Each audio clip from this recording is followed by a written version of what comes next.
material principal de construcción que tenemos, si quieren ustedes. Tenemos que conocer entonces cómo se comporta este material, el macizo rocoso, ante cambios en condiciones de equilibrio, ¿no? Cómo se redistribuyen los esfuerzos y cómo se presentan los desplazamientos, las deformaciones, ¿verdad? Bien, en esta unidad, en este capítulo 2, vamos a hablar entonces sobre una descripción de la roca intacta, las fallas, los pliegues y las discontinuidades, que son los elementos fundamentales que hacen a lo que llamamos el macizo rocoso. Y empezaremos entonces recordando o definiendo nuevamente algunas definiciones importantes para nosotros. Y yo creo que esto ya está muy claro para ustedes desde que hicieron la clase de Geología General hace muchos años, ¿no es verdad? Y vamos a definir primero entonces lo que es la roca, esa sustancia compacta que está formada por minerales. O sea, la roca no es nada más que un conjunto o agregado de minerales, diferentes minerales, los cuales vamos a revisarlos el día de hoy. Tenemos que revisarlos un poco para saber de qué se trata, ¿no es verdad? Y en segundo lugar, nuestra constatación nos muestra que esas rocas intactas están afectadas por unos sistemas de discontinuidades, ¿no es verdad? Son familias de discontinuidades, como vemos acá, diferentes familias de discontinuidades, vamos a charlar algo de eso, que hacen de esta roca intacta lo que llamamos ahora un macizo rocoso. Entonces, ¿qué es un macizo rocoso? Ustedes pueden ver muy bien en esta foto, por ejemplo, que es muy didáctica. Es un conjunto de bloques, es un rompecabezas espacial, si quieren ustedes, ¿no? Bloques formados por las rocas intactas, como tal. O sea que, de hecho, lo que tenemos entonces es, y lo que vamos a estudiar y nos interesa estudiar y conocer su comportamiento, es cabalmente este macizo rocoso, este terreno, lo vamos a llamar en forma genérica siempre terreno, que es la roca intacta más los sistemas de discontinuidades. O sea, en sí tengo dos definiciones, si quieren ustedes, que son totalmente válidas, porque nos describen lo que es el macizo rocoso, ¿no? Ahora, no nos olvidemos que vamos a hablar genéricamente siempre de terreno, y terreno para nosotros puede ser o material granular, depositado, aluvional, una deposición reciente, ¿no es verdad? Puede ser depositado o transportado, sobre todo, evidentemente, por corrientes de agua. Podemos tener también como terreno depósitos que no han sido transportados de un lado al otro, sino que se han formado ahí in situ, en el lugar que llamamos también terreno coluvial, y tenemos muchos terrenos coluviales en casi todas las laderas laderas que han sido bisectadas por fenómenos naturales, donde se han depositado esos coluviales, ¿no? También vamos a tener, no nos olvidemos nunca, suelos residuales, que son bien importantes. El suelo residual es aquel suelo que proviene directamente de la descomposición de la roca intacta y los minerales de la roca, y se quedan in situ, están ahí mismo, ¿no es verdad? Eso también es terreno, y terreno va a ser para nosotros también macizo rocoso, como tal, ¿ya? O sea, esas definiciones son importantes para nosotros, y ténganlas muy bien en cuenta, y fíjenlas bien en la memoria, en la cabeza, ¿ya? Lo que es un macizo rocoso, que es el objeto de nuestro estudio, que tenemos que aprender a su comportamiento y tener algunas herramientas analíticas y empíricas que nos permita describir adecuadamente ese su comportamiento. Ya eso lo vamos a ver en el capítulo 3, ¿no? Donde vamos a ver cómo se relacionan los esfuerzos y los desplazamientos, las deformaciones, ¿de acuerdo? Bien, pero vamos a repasar lo que ya han visto ustedes con tanto cuidado el tercer semestre, creo, cuarto semestre, cuando hacían la materia de Geología General. O sea, este capítulo básicamente es repasar, recordar, refrescar los conocimientos que tienen ustedes sobre la geología general, han estudiado todo esto con mucho detenimiento durante un semestre. Aquí lo tenemos que hacer solamente un par de horas, ¿no es verdad? ¿Ya? Y vamos a empezar primero clasificando las rocas, la roca intacta, o sea, aquel conjunto de minerales. No se olviden nunca, la roca es un conjunto de minerales, ¿no es verdad? Y vamos a distinguir acá este diagramita que es, yo pienso, muy claro para nosotros. Lamentablemente no lo he traducido porque ustedes tienen que empezar a manejar, ya deberían empezar desde saliendo de la secundaria también, manejar el latín moderno, con el cual se comunica el mundo entero, la población mundial, que es el inglés, ¿no es verdad? Siempre decimos, a decir verdad, que el inglés mal pronunciado es el latín moderno, el idioma que permite que todos se puedan comunicar, ¿no es verdad? Y evidentemente, no se olviden que de todas las publicaciones que se tienen actualmente científicas, más del 90% se publica en inglés directamente, la primera edición, ¿no? Y libros, y manuales, y revistas. Y esto es, los libros buenos son traducidos con un desfase grande. Alguna vez algún colega en España hizo ese análisis, y también el profesor Berlamont, un gran colaborador que tenemos y amigo en Bélgica, y mostraba que el desfase es de unos 8 años. O sea que si queremos mantenernos solamente en literatura en castellano, que genéricamente se dice español, ¿no? Que de verdad que es castellano, es la lengua de Castilla, la que se impuso en toda la península ibérica, son 6, 8 años. O sea que ya estaríamos desactualizados, ¿no es verdad? O sea, por eso también tenemos que recurrir. El idioma oficial de conferencias, de simposios, de congresos en el mundo entero es el inglés, ¿no? O sea que es necesario, es un mal necesario, diría yo, para el ingeniero, para el profesional, tener un dominio razonable de la lengua inglesa, ¿no es verdad? Poder leer y escribir sin duda, y también hablar, ¿no? Porque se va a comunicar a través de eso. Bueno, pero aquí tenemos entonces este ejemplo, pues muestra más o menos, y enseguida vamos a hablar más de todo esto, ¿no? Vamos a clasificar, y la primera gran clasificación de las rocas se refiere o se toma como concepto la forma en que han sido formados, o sea, su génesis como tal. Y tenemos 3 grupos, ¿no es verdad?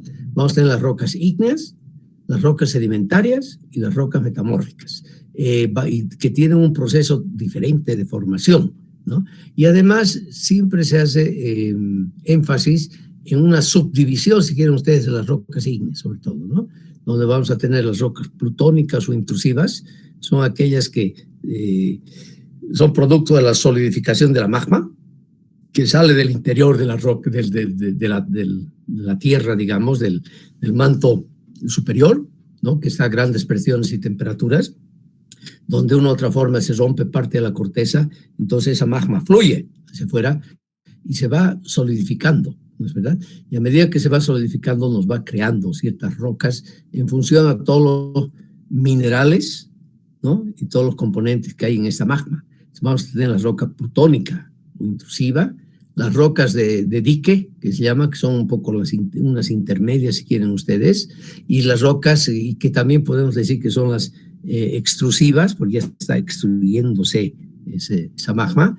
Y finalmente, un tercer grupo son las rocas volcánicas, que tienen mucho que ver con la erosión, con la salida violenta a gran temperatura y a gran presión de esta magma en la superficie, ¿no? Que va cortando formaciones que ya se habían formado antes, ¿no? Que son sobre todo las sedimentarias, la gran parte de las rocas que tenemos y tenemos en Bolivia, en todos nuestros Andes, en toda la cordillera oriental, occidental, faja subandina, son rocas sedimentarias, ¿no? Y sedimentarias en este caso, que ha sido el producto de la deposición de los detritos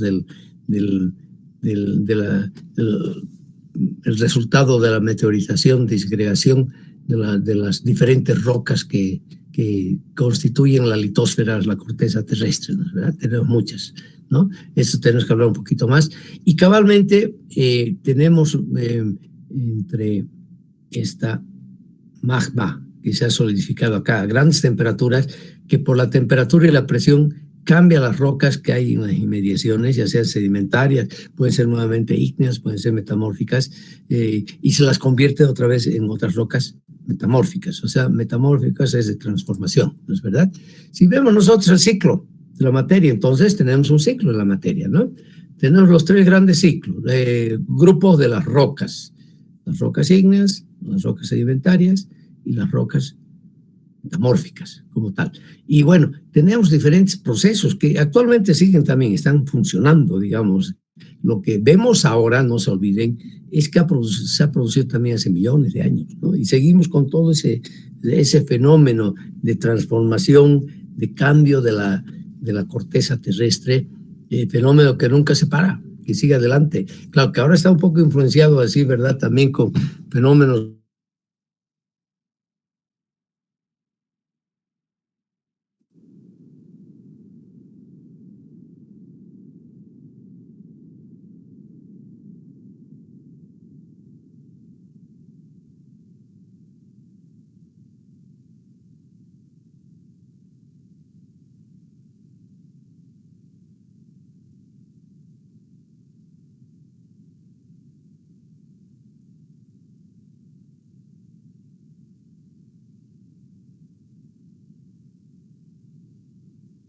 Mire, no sé cuántos habrán conectados ahora nuevamente, pero seguiremos un poquito con esto, ¿ya?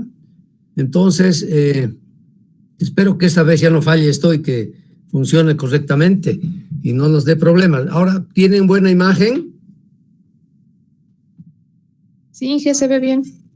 Se ve bien, se escucha bien. Gracias, muchas gracias. ¿Quién me ha hablado ahí? ¿Quién es la portadora oficial de... ¿Quién me habló hace un momentito? Yo, Inge. ¿Quién es yo? Stephanie Alejandra Carvajal Campero. Carvajal. Gracias, señorita Carvajal. Stephanie. Ok, muchas gracias. Seguiremos entonces, ¿ya? ¿Hola? Sí, estamos aquí. Sí, todo bien, pero ya no voy a poder abrir otro. Tal vez a las 10:30 podamos tratar de abrir otra conexión más, porque dice que hay gente que está esperando, ¿no? Que ya no puede conectarse. Ya. Llegan tarde.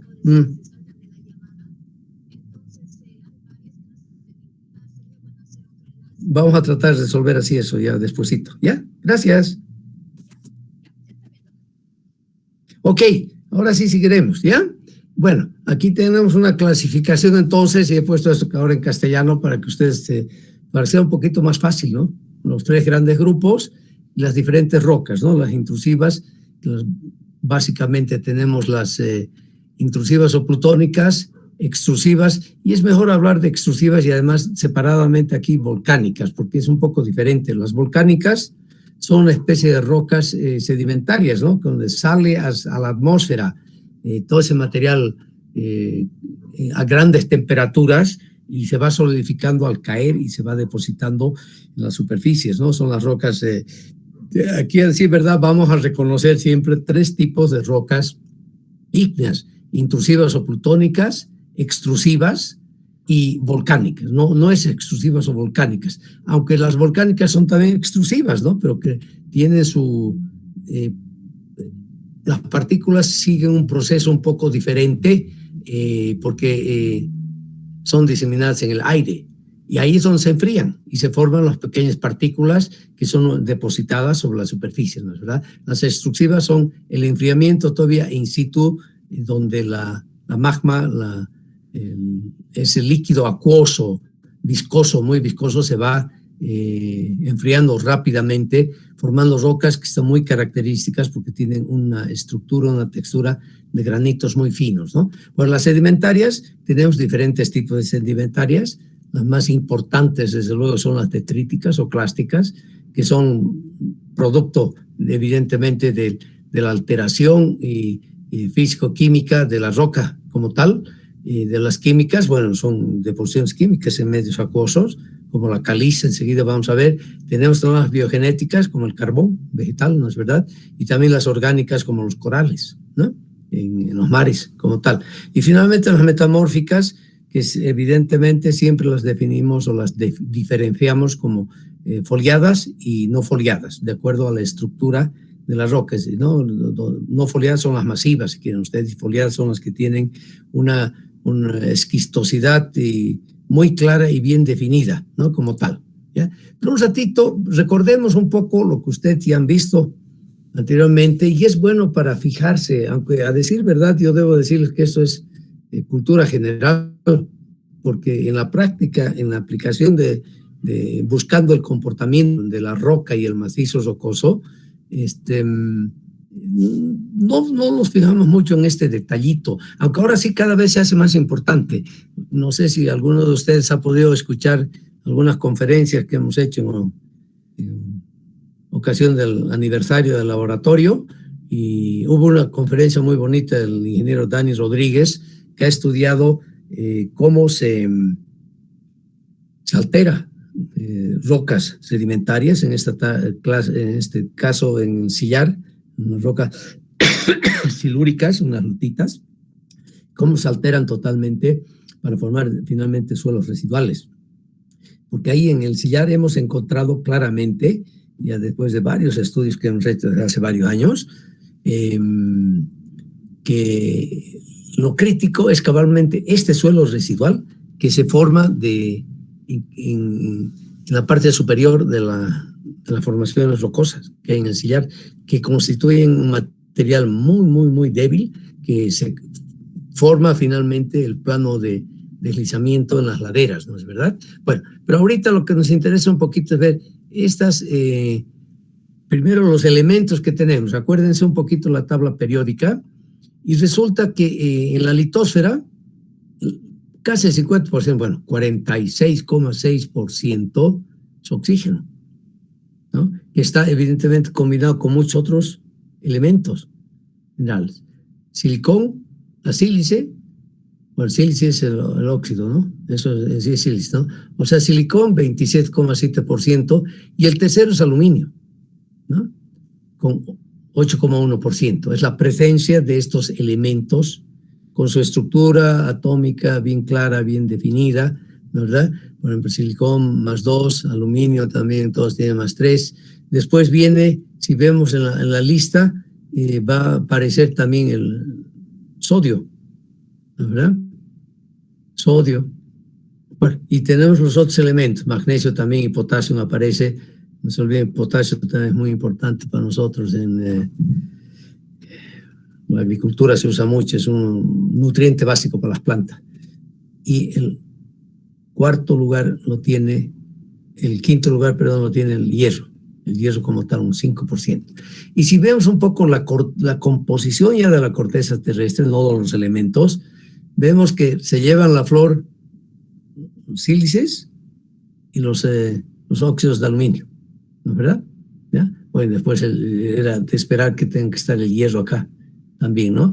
Pero 60%, grosso modo, 59,26% son estos sílices como tal, ¿no? SiO2, o sea, el tetraedro formador de las rocas, básicamente, que es sílice.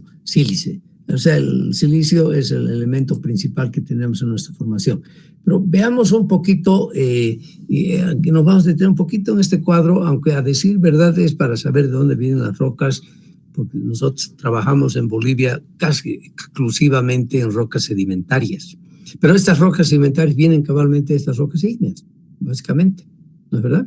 Es la desgregación, la interpretación de las rocas ígneas y, bueno, también sedimentarias, también metamórficas, es todo ese proceso. Las tres son sometidas a cambios de temperatura, cambios de humedad, además en situaciones de pH variable, ¿no? De agua siempre está presente en todo este proceso de desintegración que tenemos de las rocas. Pero veamos aquí, y aquí vamos a aprender un poquito, además, otros términos. Pero primero veamos, ya no he hecho una lista, y vamos a definir como los minerales formadores de roca, ¿ya? Bien importante eso, minerales formadores de roca. Ya lo vamos a ver su química y qué sé yo. Pero son 6. Y aquí están muy bien plasmados acá en este cuadro, donde decir verdad, bueno, aquí hay un porcentaje, está muy claro. Y aquí esta es la escala de temperatura, ¿ya? Fíjense ustedes, una escala de temperatura entre 700 y 1200 grados más o menos. La temperatura, al enfriarse la magma que está a temperaturas mucho mayores, entonces se va a ir enfriando y de acuerdo a esa temperatura, y también el pH es importante, va formando diferentes minerales formadores de roca. ¿Cuáles son estos? Primero, y el básico, es el olivino. ¿De acuerdo? Fíjense, y el olivino evidentemente se va a presentar en temperaturas bastante altas, ¿no? Aquí está en el rango, aquí, bueno, si yo agarro y pongo más o menos esta escala, divido esto entre 500, voy a estar aquí con el olivino más o menos hasta de 1200, de 1000 a 1200 grados, ¿no? Primer mineral formador de rocas es el olivino. Y todos están basados en el óxido de silicio, ¿ya? El SiO2. Después vienen piroxenos. Segundo, mineral formador de roca. Tercero, anfibolitas, anfibol, ¿de acuerdo? Cuarto, son las micas, que son las muscovitas y las biotitas, ¿de acuerdo? ¿Ya? Lo tengo aquí también las plagioclasas. Ya todo este grupo es bastante grande. Quinto mineral formador de rocas es el feldespato, sobre todo el potásico. Quinto. Y sexto mineral formador de rocas es el cuarzo. ¿Ya? Y de acuerdo a la temperatura, la presión, se va a formar, de acuerdo a la temperatura, diferentes tipos de roca. Y aquí vamos a hacer una diferenciación bien clara. Estamos haciendo la composición, como dice, enseguida vamos a hablar, y vamos a mostrar muchos más ejemplos del tipo de rocas. Pero esto es importante, la primera columna, la primera fila en este diagrama, ¿ya? En esta plancha, la composición. Cuando tenemos, y enseguida vamos a ver con más cuidado, rocas que son formadas a temperaturas relativamente bajas, si quieren ustedes, ¿no? De 700 hasta unos 800, 900 grados, vamos a tener rocas que las llamamos félsicas, ¿ya? Antes a esto llamábamos roca ácida. O sea, antes de que se definan nuevos términos geológicos, los geólogos son muy buenos para definir y para inventarse términos para expresar pensamientos, ¿no? Han creado este término félsico, félsicas, que significa que aquí hay hierro y silicio, ¿no? Félsica, aquí. ¿Ya? Y estas las llamábamos antes básicas, perdón, ácidas. Por otra parte, aquí tenemos las llamadas máficas, ¿ya? Que antes se las llamaba básicas, ¿ya? O sea, se hizo una comparación directa con la química. Por eso venían de rocas ácidas, que no tienen nada de ácidas, simplemente su composición, y rocas básicas, que son ahora las llamadas máficas. Tenemos una transición, que son estas rocas intermedias entre la félsica y la máfica, y finalmente la ultramáfica, que básicamente está solamente formada por olivino, piroxenas y algo de plagioclasas, ¿no? Que son muy ricas en calcio, ¿no? O sea, esta diferenciación sí es importante para nosotros, ¿de acuerdo? Y aquí, por eso, aquí están apareciendo, sobre todo aparece la sílice, el SiO2, si quieren ustedes, y claro, va creciendo tremendamente esa sílice a medida que las temperaturas son más bajas, ¿no? Y su presencia en las diferentes rocas ígneas como tal. Aquí entonces estamos recordando una nueva denominación en la clasificación, en la composición de las rocas ígneas. ¿Y cómo estudiamos la composición de estas rocas ígneas? Es un ejemplito de un granito, es con un estudio mineralógico con un microscopio mineralógico, ¿no es verdad? Que ahora son microscopios electrónicos, ahora usamos microscopios electrónicos. Nosotros podemos usar esto ahora y en nuestro San Simón tenemos 2 microscopios electrónicos de última generación, uno en el departamento de física, otro en el proyecto de nanotecnología de la Facultad de Agronomía. Y a decir verdad, no los estamos usando como deberíamos usarlos, ¿no? Semejantes instrumentos cariñosísimos están entre 600 y 700 mil dólares, más o menos. El que hemos comprado en física es lo que cuesta ahorita, ¿no? Más de 5 millones de bolivianos, que está ahí, ¿no? Por lo menos tiene ya una buena cobertura para que no se enrome. Y aquí se hace toda la lectura preparando la placa delgada, que tiene que ser de 30 micrones más o menos, y se usa haciendo un corte muy especial con herramientas especiales, con sierras y pulidores especiales, y se manda una luz polarizada para estudiar cabalmente el tipo de minerales que componen esa roca. O sea, un estudio de hecho de mineralógico de placa delgada siempre vamos a pedir. Es necesario en cualquier proyecto ya práctico, ustedes van a estar muy pronto en la práctica ya, es solicitar al instituto especializado. Tenemos acá el Sergio Tejmini en Bolivia, no sé si está su microscopio funcionando, varios años ha estado fuera de uso porque faltaban unas pequeñas piezas y no podían comprar, o pueden recurrir al Instituto de Geología de la UNSA en Cotacota, en La Paz, y seguramente que la UTO en Santa Cruz, en Oruro, también tiene este tipo de dispositivos para hacer un estudio mineralógico, para saber qué minerales hay, y nos definen además por relación de áreas, ¿ya? El porcentaje de la presencia de estos minerales, ¿no? Y de hecho aquí, por ejemplo, aquí tengo una muestra de granito, enseguida vamos a ver, ojo, entonces acabamos de ver hace un momento granito, entonces una roca félsica, ¿no? Que cuando tiene un enfriamiento lento, o sea, cuando es intrusiva o plutónica, claramente nos va a mostrar minerales que se los ve con el ojo, ¿no es verdad? Podemos ver la estructura del mineral, ¿no es verdad? ¿Ya? O sea, vamos a ver sin ningún problema la estructura con el ojo.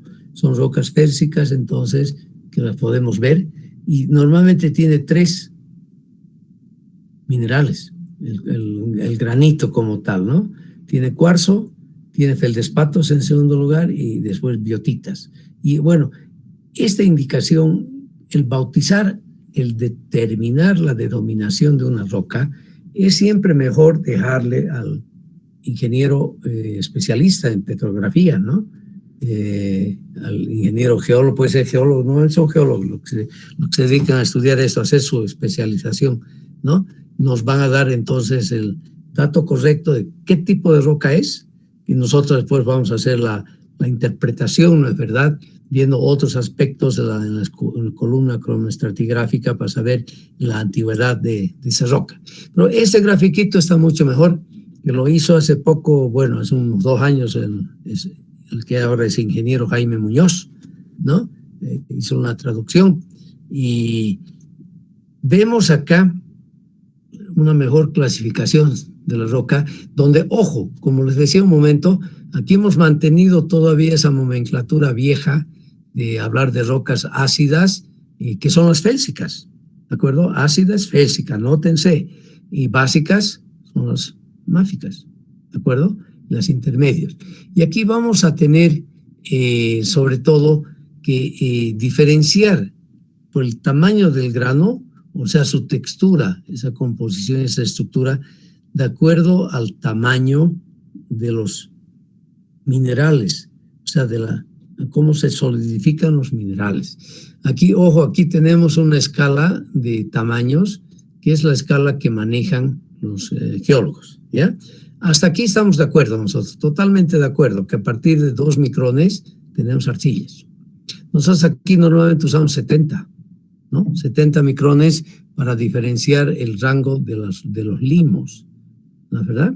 Aquí estamos de acuerdo, básicamente, estamos de acuerdo con los 2 milímetros acá para diferenciar y llegar hasta las arenas. De 2 a 60, nosotros usamos 60 aquí normalmente en la mecánica de suelos, y estamos usando 63 para hablar después del grano grueso, que serían las gravas, para ir adelante, ¿no es verdad? O sea, hacen su diferenciación los geólogos y hay que respetar en cierta medida, aunque no coincide plenamente con lo que usamos en nosotros en la parte de la geotecnia, ¿no? En la mecánica del suelo, que usamos mucho este tipo de clasificación de los suelos como tal, ¿de acuerdo? Aquí es importante entonces, bueno, las piroclásticas ya hemos dicho son las volcánicas, ¿no? Piroclásticas, las que salen hacia afuera y pueden tener también granos bastante grandes, como la mayoría son muy pequeños, ¿no? Como tal, ¿no? Y vamos a tener diferentes tipos de rocas. En general, las rocas que son plutónicas o intrusivas tienen un grano grande, los minerales son grandes, los podemos ver con el ojo. Podemos distinguirlos sin ninguna dificultad con el ojo. Para los otros ya necesitamos una lupa especial y meter eso a un microscopio petrográfico, ¿no es verdad?, para poder ver, ¿no? Y aquí vamos a tener, si nosotros vemos un poco esta escala que teníamos acá, vamos a tener esa misma división, ¿no es verdad? Y de ahí vamos a definir muy bien los minerales que componen esa roca, ¿no? Que después se va a descomponer. Actualmente vamos a tener un solo proyecto que va a atravesar cierta medida algún batolito, o sea, alguna intrusión que hay de rocas ígneas y vamos a encontrar también rocas metamórficas, que son las rocas metamórficas de contactos, en los túneles que se están construyendo para el proyecto hidroeléctrico Miguillas y en Sutiungas, en el sur del departamento de La Paz. Es un proyecto que está en plena ejecución, están ya excavando los túneles y ahí se va a encontrar todo este tipo de rocas, ¿no? Va a ser, por mi conocimiento, el único proyecto por el momento de ingeniería civil, todos esos túneles que van a atravesar rocas ígneas de verdad. Hay que estudiarlas con mucho cuidado, aunque es roca, después vamos a ver muy competente la roca ígnea. Y eso habría que haber dicho antes. Hemos clasificado genéticamente las rocas en ígneas, ¿no?, sedimentarias y metamórficas, ¿no es verdad? Bien, las rocas ígneas son las que tienen la mayor resistencia posible porque tienen porosidad muy baja, resisten esfuerzos altísimos, grandes. La resistencia a la compresión simple de las rocas ígneas están en el orden y por encima de los 200 megapascales. Y voy a hacer la traducción para ustedes porque ustedes siguen pensando y les siguen enseñando en el esquema de las unidades, yo las llamo técnicas, ¿no es verdad?, donde hablan todavía de la unidad de esfuerzo en kilogramos fuerza, centímetro cuadrado, kilogramos fuerza, no kilogramos solamente. Por favor, van a tener mucho cuidado, yo soy bien caduco en ese sentido, que usemos bien las unidades, ¿no? El sistema, el llamado MK, es el sistema internacional de nomenclatura. Tenemos en la parte de la física solamente 3 unidades básicas y punto, ¿no es verdad? Tenemos la masa, tenemos la longitud y tenemos el tiempo, ¿no es verdad? MKS, masa, longitud, tiempo. Y esto de todo es la masa en kilogramos, la distancia en metros y el tiempo en segundos. Y de ahí, aplicando el segundo postulado de Newton, por ejemplo, encontramos la unidad de fuerza, ¿verdad? O sea, fuerza no es kilogramo, centímetro cuadrado, kilogramo, ¿no? Es Newton. Ustedes saben bien entonces eso, ¿no? La fuerza con unidad es el Newton. Ya vamos a repasar un poquito más después, como tal, ¿ya? Para poder distinguir muy bien. Bien, la roca ígnea tiene entonces resistencias a la compresión simple no confinada entonces, que van más allá de los 200 megapascales, o sea, 2000, grosso modo, 2000 kilogramos fuerza centímetro cuadrado, ¿ya? Porque normalmente para hacer las conversiones la norma está clara. Tenemos una norma boliviana, por favor, traten de consultarla. Yo, en honor a la verdad, nunca la he podido obtener, hay que comprarla, pero alguien la tiene que tener ya. Es la norma 399 del IPNORCA, donde se definen las unidades que se deben usar en Bolivia, ¿ya? Y eso hay que respetar, ¿no es verdad? Bien, después vienen las rocas ígneas, las rocas metamórficas, que también son muy competentes, ¿no? Pueden ser también tan competentes como las ígneas y pueden tener resistencia a la compresión simple que va de 100 a 200 megapascales.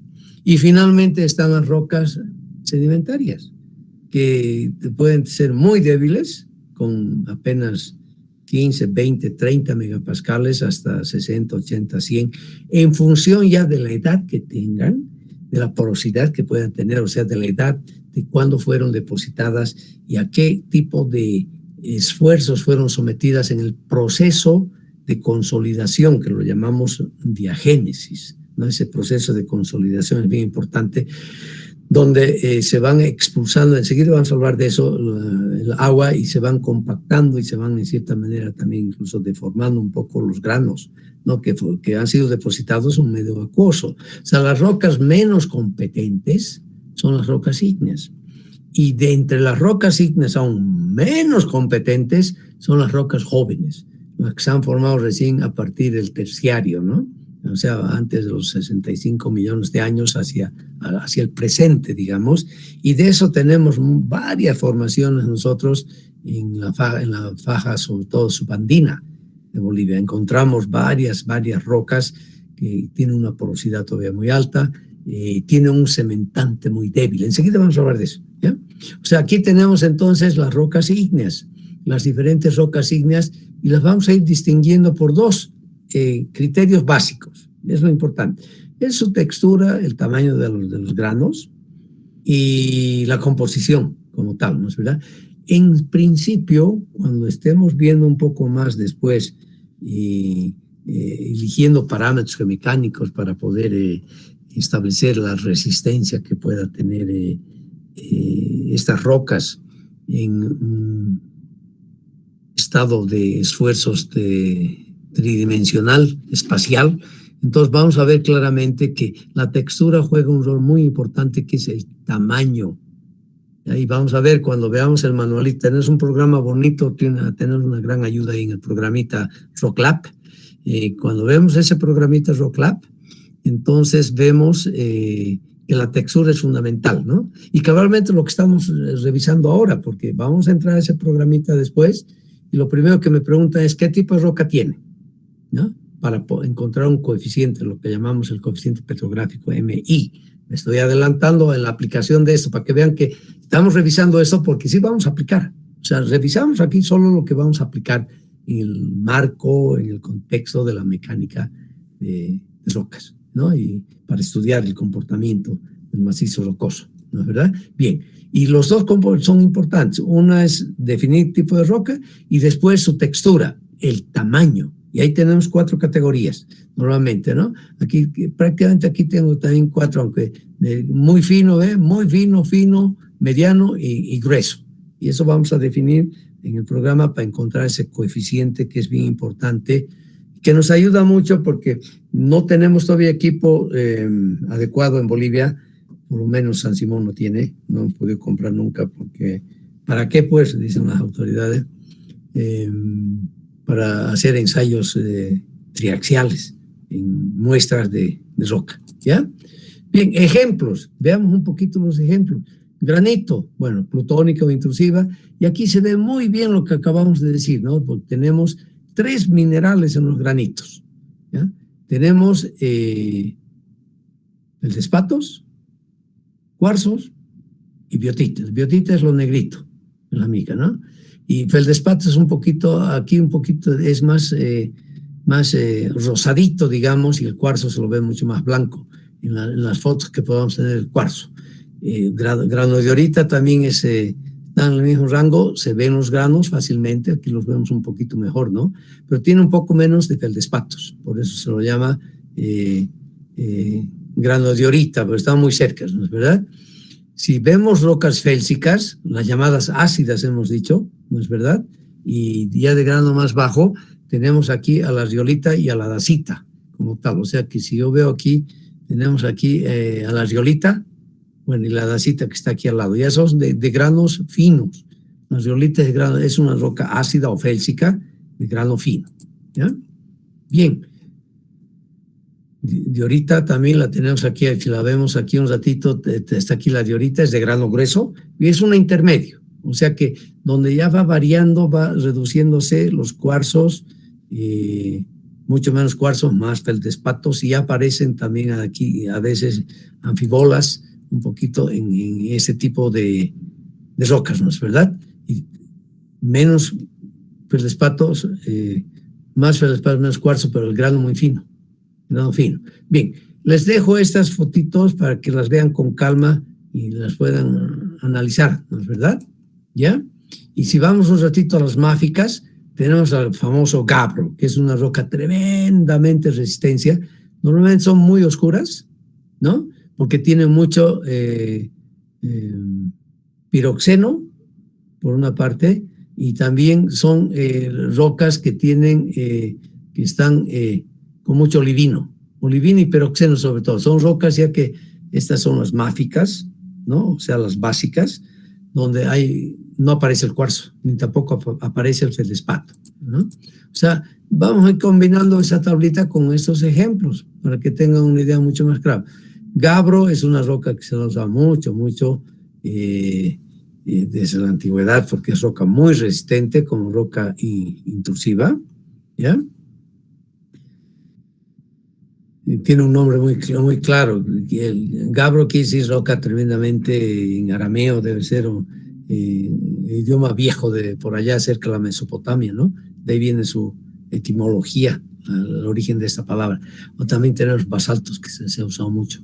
Los basaltos que son rocas extrusivas de grano muy pequeñito, aunque a veces podemos ver también algunos elementos de otros minerales que no sean el olivino sobre todo, ¿no? Aunque normalmente el basalto también es oscuro, como tal.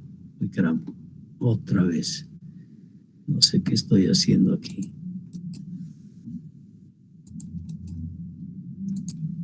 Ay, caramba.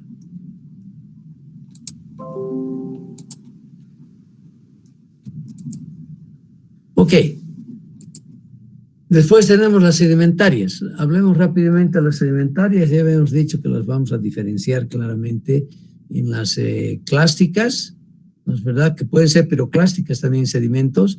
Bueno, aquí hay una pequeña confusión y he metido esta confusión, espero no confundirlos, porque las piroclásticas deberían ponerlas como volcánicas, ¿no? Son piroclásticas volcánicas, como las brechas volcánicas, etcétera, etcétera. A nosotros nos interesa estas. Los sedimentos de clastos, ¿no? De detritos.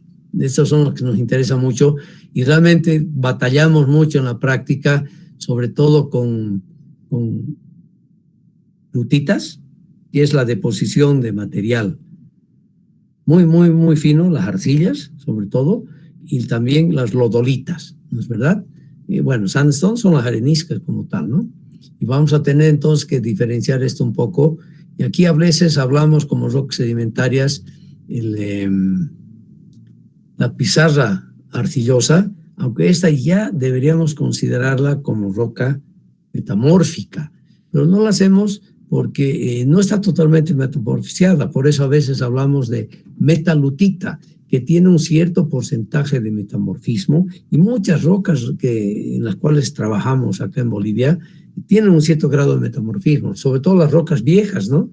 Las que son ordovícicas, silúricas, ¿no? Que están más de 500 millones de años, han sido depositadas hace más de 500 millones de años. Entonces vamos a tener ahí, evidentemente, rocas parcialmente metamorfoseadas, ¿no? Donde vamos a tratar de identificar muy bien también minerales secundarios, como la clorita, por ejemplo. Es bien importante encontrar eso, ¿ya? Ok, entonces tenemos acá las rocas sedimentarias. Nuevamente tenemos la misma escala, digamos, de tamaño en su composición, ¿ya? Donde vamos a hablar sobre todo de las rocas que tienen mucho cuarzo, ¿ya? Son las silíceas más de 50% de cuarzo, y las vamos a distinguir claramente y las vamos a poder distinguir. Y vamos a repetir, todas las rocas merecen un análisis petrográfico, ¿no? Que no es muy caro, además está alrededor de 200 bolivianos. O sea, bien vale la pena pedir entonces a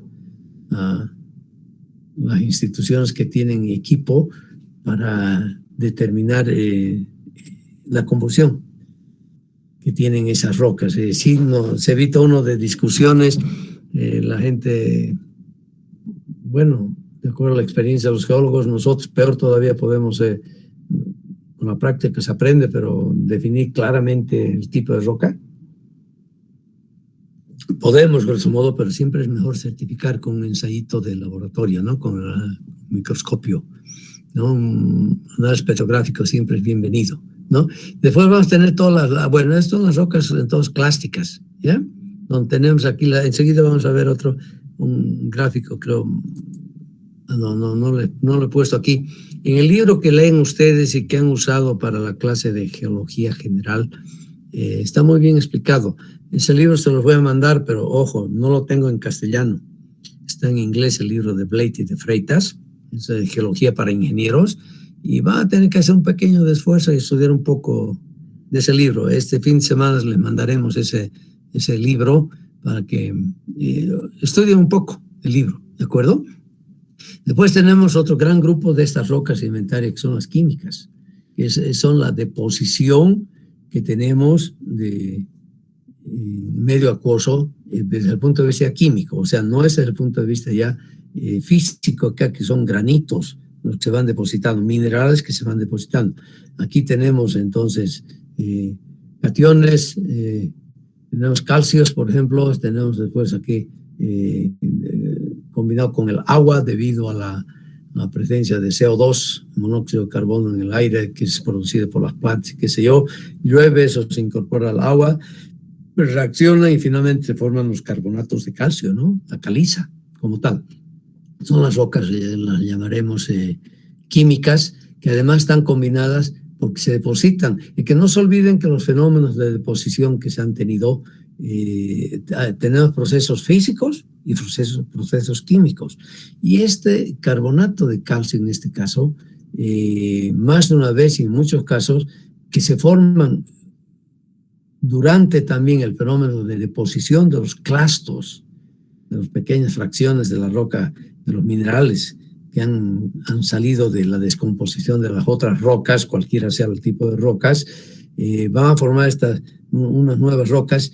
En ese caso, cuando hay la proporción de las calizas del carbonato de calcio es pequeño, este carbonato de calcio se convierte en un cementante de las rocas clásicas, ¿ya? O sea, en las rocas sedimentarias vamos a tener siempre mucho cuidado en que nos analicen, nos digan cuál es el elemento cementante de esa roca, que pueden ser químicos como calizas, etcétera, etcétera, o pueden ser también óxidos de hierro, ¿no? Que pueden constituirse como cementantes, como ligante, como pegante de esas rocas, ¿ya?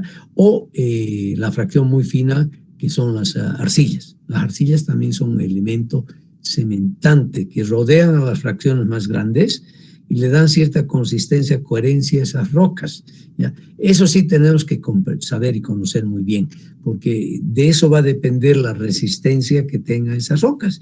Y finalmente a nosotros nos va a interesar es conocer la resistencia de estas rocas. No se olviden eso nunca. Es lo que estamos buscando. No vamos a perder de vista el objetivo de nuestra investigación y el por qué tenemos que repasar rocas y qué sé yo, es buscar y expresar, interpretar bien el por qué una roca tiene una resistencia alta y por qué tiene una resistencia baja finalmente, ¿no es verdad? Son los carbonatos y vamos a tener aquí toda la parte química. No tenemos, claro, rocas salinas que son bien importantes para nosotros y entre ellas tenemos las halitas. Ustedes saben, las halitas es la sal común finalmente, ¿no? Simplemente sal común. ¿Y qué es la sal común? A ver, ¿quién me puede decir? Tengo aquí un par de nombres anotados. Rodrigo Orellana. ¿Está en la sala? Rodrigo. No está en sala Rodrigo Orellana. Rosalinda Vázquez. ¿Está en sala? Señorita Rosalinda. A ver, ¿me están escuchando y me están viendo?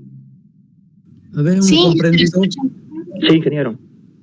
¿Y por qué no me contesta doña Rosalinda Vázquez? No está en clases, pero estaba anotada. Se conectó.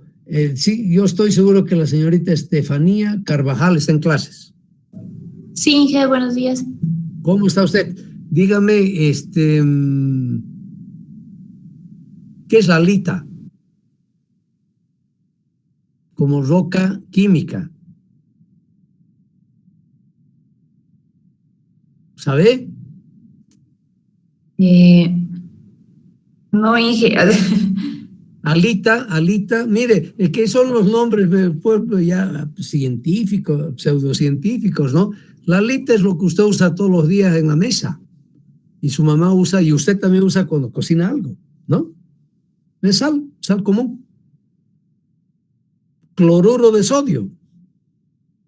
Que tenemos un montón ahí en el salar de Uyuni junto con el litio y toda esa la mezcla de otros minerales, de otros minerales como el litio. ¿No? Pero la alita es la sal común, ¿no? Que en Bolivia, muy interesante, solamente se presenta como roca, que es una roca un poco rosada, suave, como roca, trozos de rocas. Hay unos depósitos en el sur de Tarija, cerca a la ciudad, a la población de Entre Ríos. De ahí se saca la alita roca como tal. Después la mayoría de la sal la tenemos pues como deposición en los salares, ¿no? Como tal. Anhidrita también la conocen, yeso también conocen. ¿Qué es el yeso entonces? A ver, seguiré preguntándole a la señorita Carvajal. Yeso. ¿Se acuerda lo que es yeso?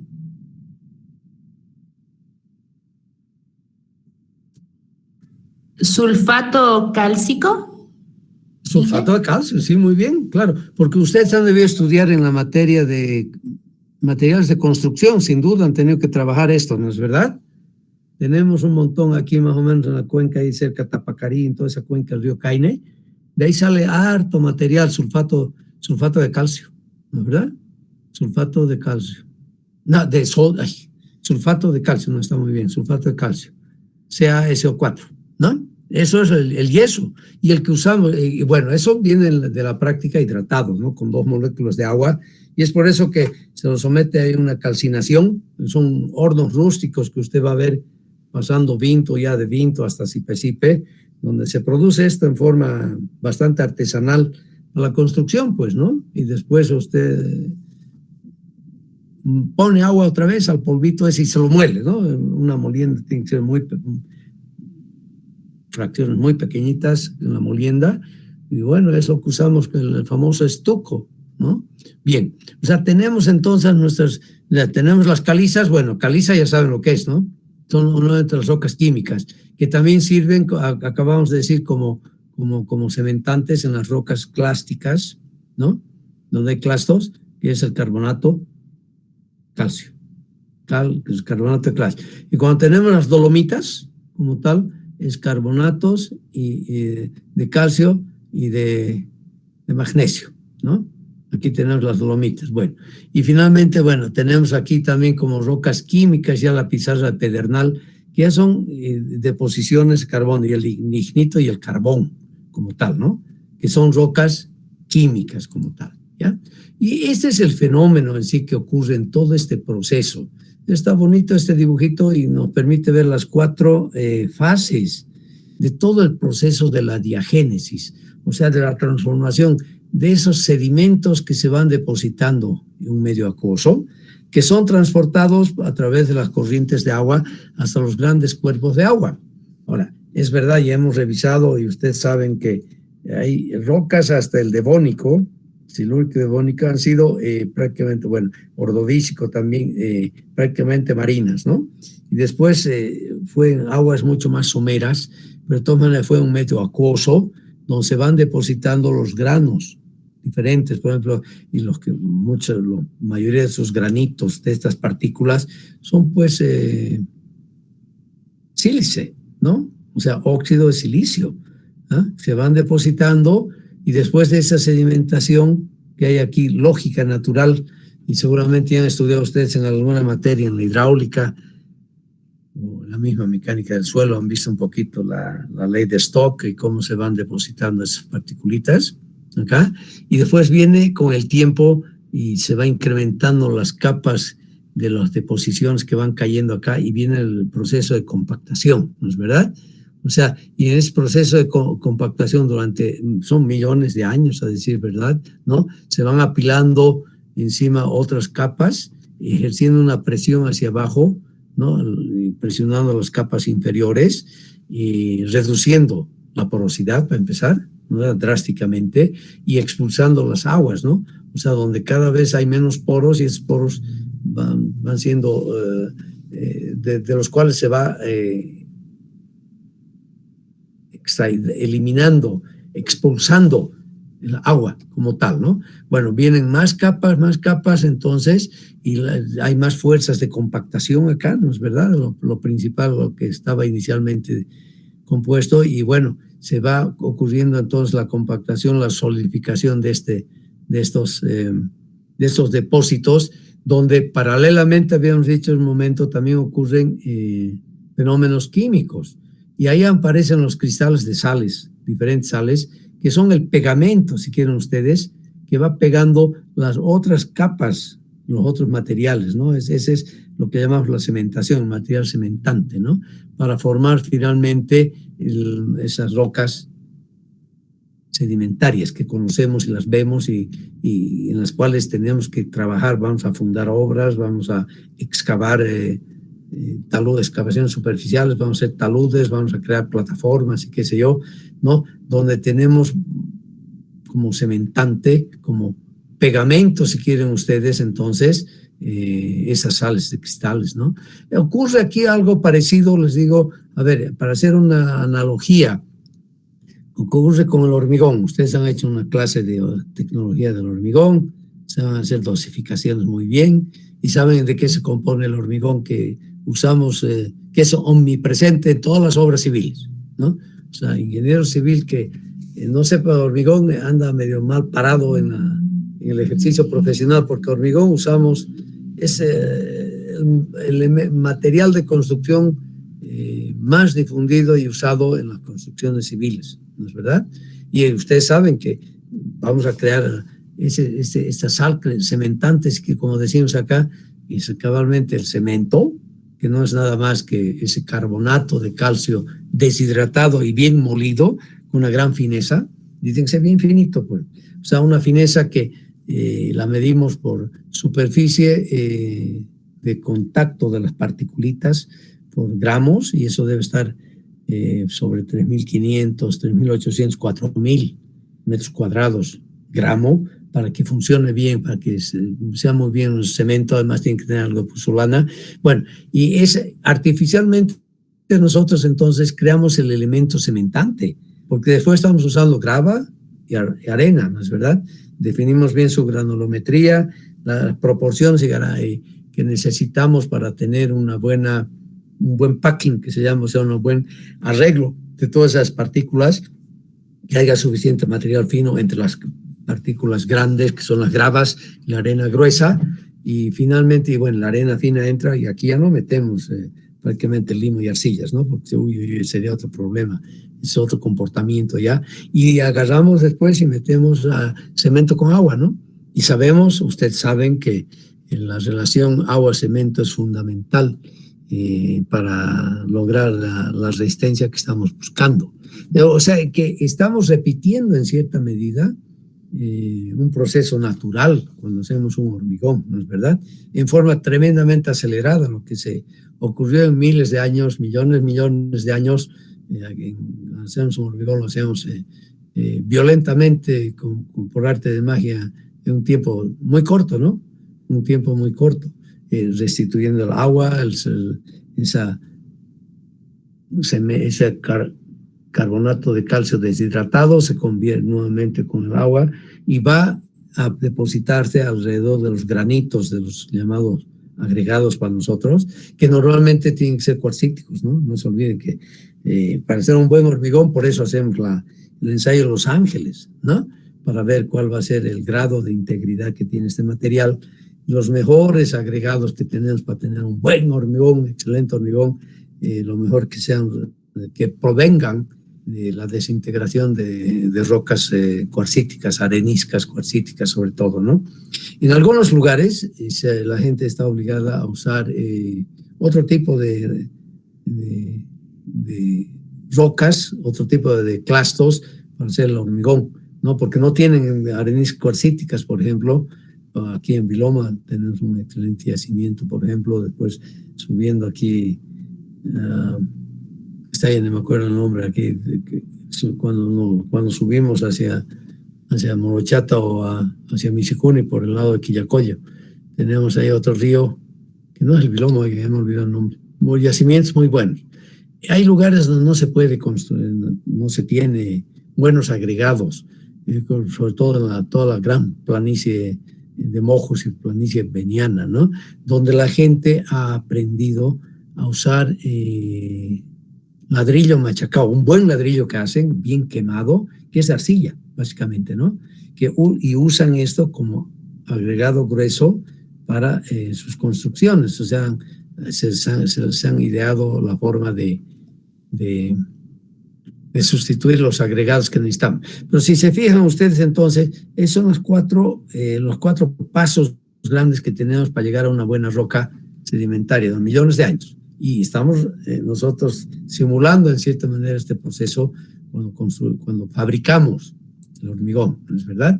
Y vamos a tener una textura microscópica bien diferente. Cuando tenemos granos finos, ¿no? Y esto es una toma de microscopio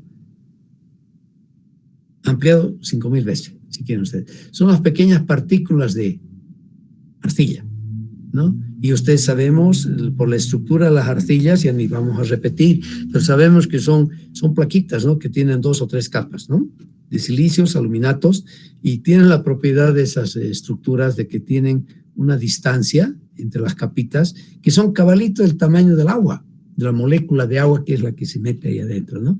Y esa es se ha estudiado mucho esa propiedad, pues, de las arcillas, que han dado finalmente a definirlas, a clasificarlas y a conocerlas para deducir su comportamiento mecánico como tal, ¿no? Entonces, llega un momento en que están las partillas, va subiendo la presión, hay un proceso de floculación, ¿no? Donde se forman grumos, si quieren ustedes, entonces, de particulitas de arcilla, y finalmente, debido a la presión de las aguas, de la presión que se tiene, de la compactación de todo lo que va viniendo encima, depositando encima, se van reordenando en distancias, en dirección.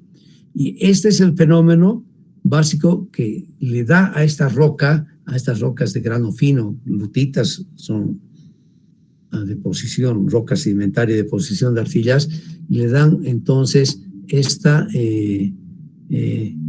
estratificación, si quieren ustedes, ¿no? O foliación que vamos a tener en estas rocas de grano muy fino, las lutitas, siempre de grano muy oscuro, ¿no? ¿Verdad? Que son nuestro dolor de cabeza, ya hemos dicho, ¿no? La lutita como roca para fines mecánicos y de construcción son los que más dolor de cabeza nos dan. Lutitas que son la deposición de arcillas. Si tenemos granos grandes, en este caso ya son sedimentos del tamaño de las arenas, entonces vamos a tener, esto ya está con una ampliación de 30, ¿no? Entonces, nuevamente, vamos a tener evidentemente una deposición acá que es heterogénea, ¿no? Granos grandes y granos chicos, ojo, no solamente que se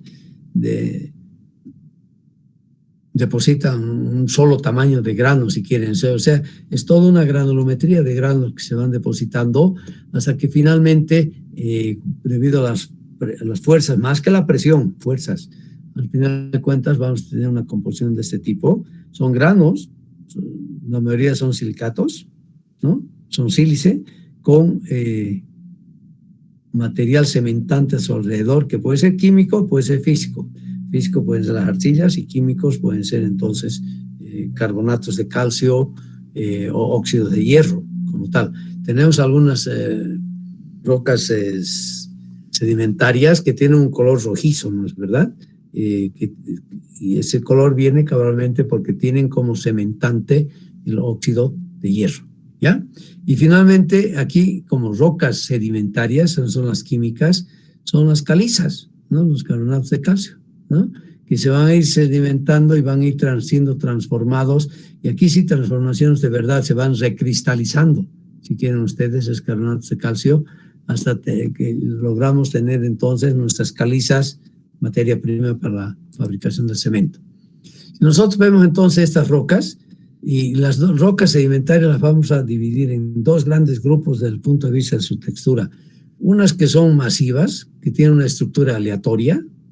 Bueno, esa es una pieza que está en una prensa, se está investigando. Eso vamos a hablar en el capítulo 4. Aquí tiene un strain gauge, o sea, aquí tiene las galgas de medición de deformaciones, y todo se hace electrónicamente, ¿no? Y tenemos aquí, por ejemplo, lutitas intercaladas con limolitas, donde vemos claramente que ya no hay esa estructura masiva que vemos aquí en esta arenisca, por ejemplo, sino que tenemos claramente planos de debilidad, los llamaremos así, en la misma roca, y es lo que tenemos que aprender a estudiar y a estimar cuando tenemos un problema, ¿no? Sí, o sea que el trabajo que hacemos no puede ser un trabajo de autómata, ¿no es verdad? Tenemos que usar todo lo que podamos conocer para hacer una buena interpretación del material que tenemos, que inicialmente es cualitativo, y vamos a tener que transformar eso finalmente en algo cuantitativo, ¿no es verdad? Y finalmente las metamórficas. Este grafiquito también, lamentablemente, ya no lo tengo en español, pues ese es del libro de Bleiter de Freitas, debí poner aquí la referencia, y aquí nos muestra claramente el origen de los materiales, ¿ya? Y las rocas metamórficas que se van a formar, y de acuerdo al tamaño de los granitos, ¿no? Y de aquí, de hecho, lutitas que son, o sea, original es el material detrítico, ¿no? Estamos hablando de arcillas y de limo, arcilla y limo acá, ¿no? Y también puede haber también ceniza volcánica. Cuando estos son sometidos a temperaturas y presiones altas, enseguida vamos a ver ese grafiquito, entonces voy a tener con la formación, si el grano es muy fino y no hay todavía ese crecimiento de granos, esa recristalización, debido a las presiones que vamos a tener y a las temperaturas, se va a formar lo que llama en inglés, dice slate. El slate para nosotros es pizarra, ¿ya? Pizarra, ¿ya? Aunque aquí se va a formar pizarra. Normalmente, claro, aquí estoy yendo del material original, paso a la lutita, y la lutita se convierte en pizarra, ¿ya? Estos mismos materiales, cuando son sometidos a más presiones, temperaturas más altas, presiones más altas, no me van a formar, ya van a empezar a crecer los granitos, ¿no? Y a 60 micrones, y me forma una filita, que es una roca sedimentaria bastante alta y heterogénea, ¿no? Y anisótropa, no es isótropa, anisótropa, todas son ya anisótropas, ¿no? Donde hay la foliación cabalmente, para eso lo llamamos foliación, stratificación. Y si sigue creciendo el tamaño de los granitos, se va a formar entonces un esquisto. Eso vemos acá. Este grafiquito viene también del libro de Bleiter de Freitas, por favor. Vemos cómo influye la presión, ¿de acuerdo? Aquí tengo la presión, aquí tengo 200 megapascales, 400 megapascales, bueno, aquí está la presión, tomando en cuenta un peso unitario de la corteza de 2.700 kilonewtons metro cúbico. Aquí también puedo tener entonces esa misma presión, que es generada además por esta columna de roca que está la profundidad en kilómetros, ¿eh? Ojo. Y aquí vemos cómo van, de acuerdo al crecimiento de la temperatura, se van formando diferentes rocas. Hace un momento acabamos de hablar entonces del slate, que son las pizarras, las filitas y los esquistos, ¿no? Fíjense ustedes, para tener un esquisto de la misma materia, ¿no es verdad? Del mismo material original de claso, yo voy a tener que tener una temperatura acá de 600 para ese proceso de metamorfismo y por lo menos una presión de 50 megapascales, que equivale más o menos acá para tener está en 18, 20 kilómetros de profundidad. O sea, la potencia de ese material que está por encima tiene que ser de esta magnitud para lograr tener un esquisto. Aquí tenemos, por ejemplo, el gneiss. Aquí lo voy a poner aquí el gneiss, que sí, el gneiss o gneiss, que tiene una foliación moderada, aunque a veces bien llamativa. Eso viene sobre todo de las rocas ígneas llamadas ácidas. Ahora, mantenemos aquí en el libro de Bleide de Freitas, sigue manteniendo lo que se usaba del siglo XIX, si quiere usted, en estas rocas ácidas. Ahora hablamos más de rocas félsicas, ¿no? Son las rocas félsicas, y cuando yo hablo de rocas félsicas, ustedes ya saben a qué nos estamos refiriendo, ¿no? Si son intrusivas o plutónicas, entonces tienen que tener mucho cuarzo, tienen que tener muchos feldespatos y menos biotita, ¿no es verdad? Y además aquí se pueden transformar en gneiss, un gneiss y en migmatita, además una mezcla de material terreños, o sea, material de arcillas y sobre todo arcillas de detríticos, ¿no? Que se van a transformar en este tipo de roca. Cuando tenemos, y estas, aquí sí tenemos que hacer una diferencia porque analíticamente no podemos tomar en cuenta, es decir, no tenemos modelitos para hacer cálculos y tomar en cuenta la anisotropía de la roca en ese momento de la roca intacta, ¿no? Y tomar en cuenta la foliación y si es muy bien foliada o moderadamente foliada. Pero en los análisis numéricos sí podemos tomar en cuenta esto. O sea, los análisis numéricos nos permiten reducir el número de simplificaciones que hacemos para lograr alguna solución analítica. Y eso es importante, ¿no? Bien, no hay ninguna foliación, están las arenas, las areniscas, o sea, de la arena misma, que es una arenisca, y esa arenisca cuando está sometida a grandes presiones y temperaturas, se forma una arenisca cuarcítica, como tal. La caliza, que usamos para hacer cemento, ¿no es verdad? Cuando está sometida a grandes presiones y temperaturas, se convierte en mármol, ¿ya? Como tal. Y bueno, y varias rocas máficas, o sea, básicas, o que son las máficas, se van a convertir en diferentes otros minerales, en diferentes otras rocas como tal, ¿no?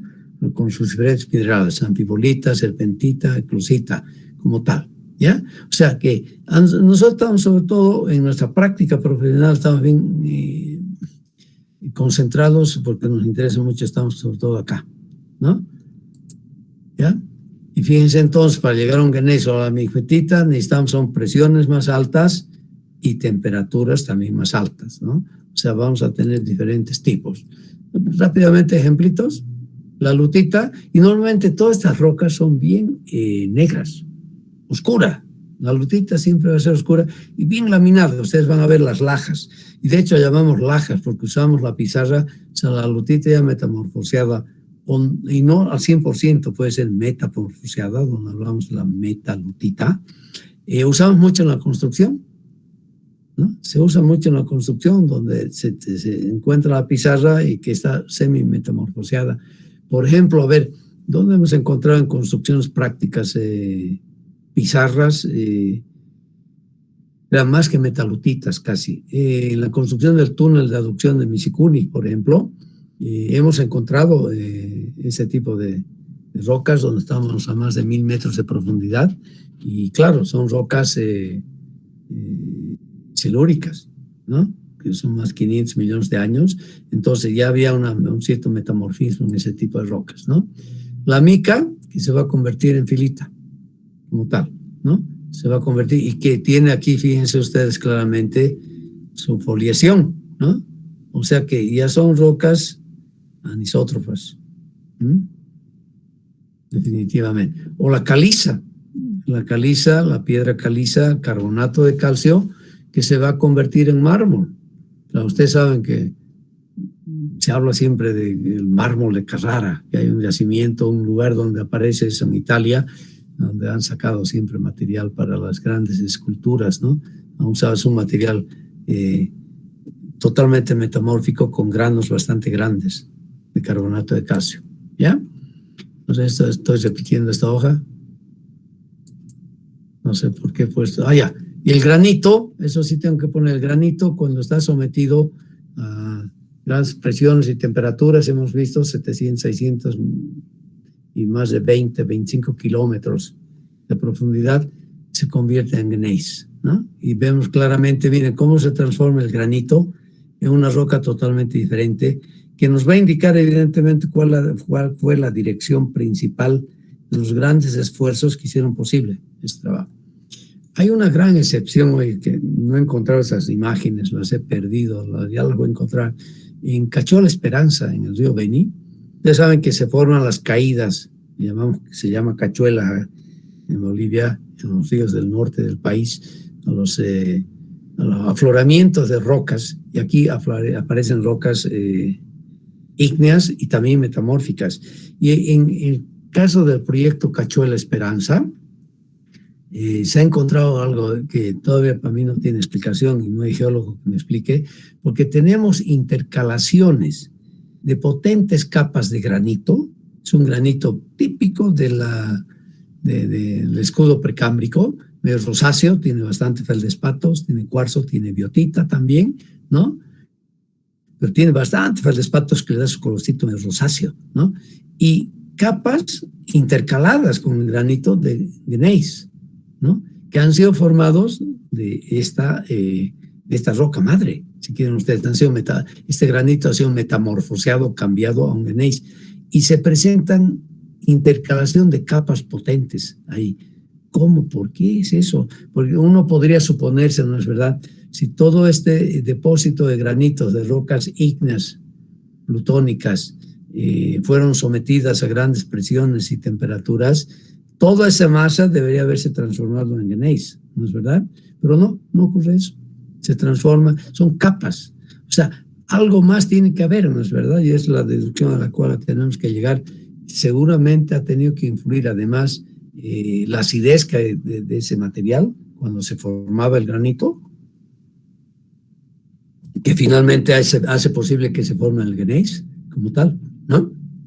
Aquí también en la parte de las obras que podamos tener en el norte del país y en el escudo precámbrico, un poco en lo que es ya la Chiquitanía, de ida hacia el río, hacia la frontera con Brasil, sí vamos a encontrar este tipo de rocas ígneas y muchas otras más rocas ígneas y metamórficas.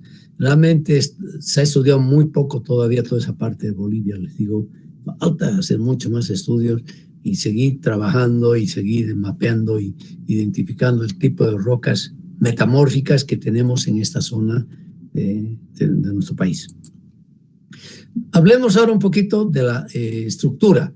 Y de hecho han visto ustedes que de acuerdo al material que tenemos y también si ha habido proceso de metamorfismo, no metamorfismo, vamos a tener entonces dos tipos de estructuras del grano de la roca intacta. Primero es el isótropo, ¿no? Por ejemplo, son rocas ígneas y rocas sedimentarias, ¿no? Hemos mostrado una fotito de una arenisca, por ejemplo, que es arenisca masiva, que no tiene, que es isótropa, o sea, y eso nos ayuda mucho porque al hacer las hipótesis, para hacer los calculitos, y es lo que hacemos generalmente, ¿no? Porque para hacer estudios analíticos, realmente suponemos normalmente hacer la hipótesis básica que la roca es isótropa. E incluso hasta hablamos de una isotropía en la estructura básica que es el macizo rocoso, ¿no? Donde tenemos ese tipo de rocas, con todo el sistema de discontinuidad de sobrepuesto como tal. Y bueno, y el otro es la anisótropa, ¿no? Que son sobre todo algunas rocas metamórficas y también sedimentarias. Eso sí vamos a tener que tomar en cuenta, ¿no? Y en algunos casos sí tomamos en cuenta analíticamente, porque de hecho estos planos, estos son 1000 hojas, ¿no? Si quieren ustedes son galletas, ¿no? Por la foliación que tenemos acá, ¿Ve?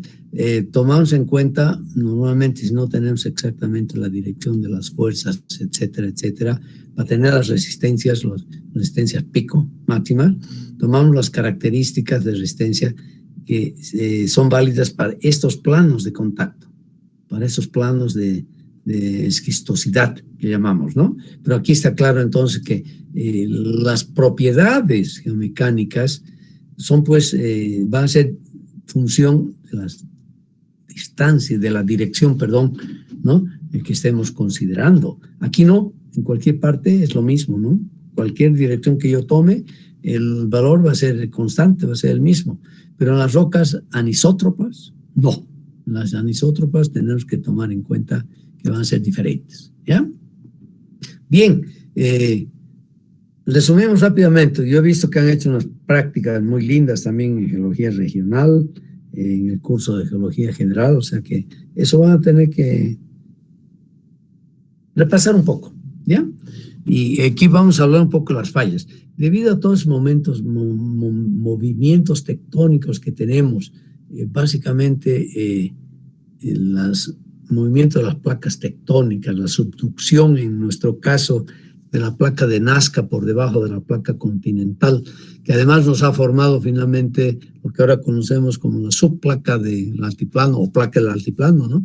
Y se ha formado. Algo que no les dije el otro día, estaba pensando un poco, los geólogos petroleros han descubierto, han encontrado que ese plegamiento que hemos tenido en general de oeste a este, ¿verdad? De toda la cordillera de los Andes, sobre todo en la parte de la cordillera oriental y la faja subandina, hay un acortamiento, ojo, bueno, estamos hablando de 400, 500 millones de años, ¿no? Durante todo este periodo, ¿no? Hay un acortamiento de la parte esta de la corteza que es de alrededor de los 90 kilómetros. 90 kilómetros. Y algo más han descubierto que es bien importante, que toda esta gran masa superficial se ha desplazado en las formaciones silúricas, ¿ya? O sea que las formaciones hasta ordovícicas, formaciones sedimentarias, cámbrica, ordovícicas, están en su lugarcito, no se ha movido, sino que el gran movimiento y pliegue se ha dado en las planos de fallas, quieren ustedes entonces, de deslizamiento, de movimiento, están ubicados en rocas silúricas, como tal, donde tenemos cabalmente una preponderancia, una gran presencia de lutitas, metalutitas o pizarras finalmente, pero son altamente foliadas, ¿no? Hay una estratificación muy clara y concreta. Bien, todo este movimiento más todos los fenómenos superficiales que se han dado en la construcción del relieve que podamos tener, conducen necesariamente a grandes esfuerzos y también deformaciones que llegan hasta la rotura. Y ahí es donde vamos a diferenciar, y eso sí es importante que tengan la cabecita. Ya no les voy a explicar con más análisis de esfuerzos, no vale la pena, pero el concepto está claro que tengan ustedes muy bien, ¿ya?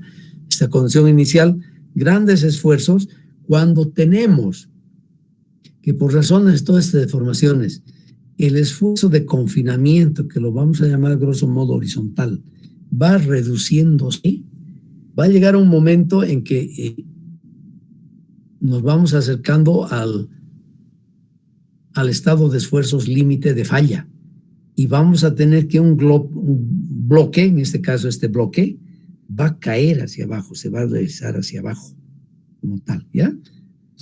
A eso es lo que llamamos la falla normal. O sea, falla normal en sí, entonces, ¿cuándo ocurre? Cuando el esfuerzo vertical es mayor al esfuerzo horizontal como tal. Ahí vamos a tener una falla normal. Esfuerzo vertical mucho más grande que el esfuerzo horizontal. Falla normal. Ejemplo de una falla de este tipo la tienen ustedes aquí, más allá de su nariz. Si vemos la cordillera del Tunari, ¿no es verdad? Ahí tenemos una inmensa, grande falla horizontal que ha originado la formación de este valle de Cochabamba, ¿de acuerdo? Tenemos mediciones además. De hecho, sabemos que el valle de Cochabamba tiene un relleno en las partes más profundas de alrededor de 800 metros de material que ha sido transportado y depositado recientemente. Cuando hablo recientemente son los últimos millones de años, ¿no es verdad? Han sido depositados ahí en este valle de Cochabamba. Y bueno, y eso se ha visto claramente porque las rocas que hay en el Tunari, 5.200 metros más o menos, ¿no es verdad? Son todas ordovícicas, del ordovícico superior, que lo llamamos formación San Benito y formación Ansaldo. Ya, exactamente las mismas formaciones las encontramos acá en el Cristo de la Concordia, en el Cerro San Pedro.